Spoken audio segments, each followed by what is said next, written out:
అక్క చెల్లెళ్ళ కూడా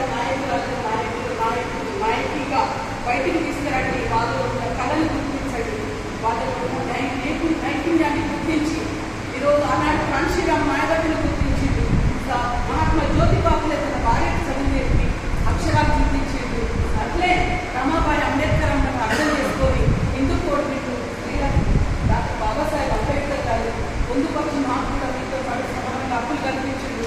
రేపు 33% రిజర్వేషన్ వస్తే ఎవరో చదువుకున్న బాకనాడ కమ్మాడ వాళ్ళు వచ్చి ఇంగ్లీష్ మాట్లాడుకోలే రాజకీయాల్లో రాకుండా అనాడని కూడా రాజకీయాల్లో అభివృద్ధిలో ముందుండే అవకాశాన్ని ఇప్పటి నుంచే మనం స్థానిక సంస్థల నుంచి క్రియేట్ చేస్తున్నామని కోరుకుంటూ ఈ నుంచి గొప్ప కార్యక్రమాన్ని నిర్వహించి అన్న ఇంత షార్ట్ పీరియడ్లో ఇది రాష్ట్ర వ్యాప్తంగా కూడా అన్ని జిల్లాల్లో ఇదే పద్ధతిలో జరిగి రేపు నిర్మాణంలో మీరు మీ భార్యకు మీ అక్కచెల్లెలు కుటుంబంగా చేరి ఈ యొక్క క్రియలకు పంపించుకున్నాం.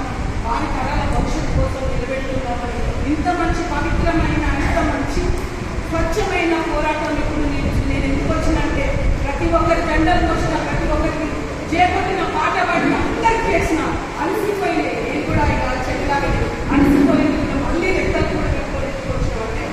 దీన్ని చివరిగా పంపించుకున్నామనే ఉద్దేశం మీరు కూడా చివరిగా మీ వంతు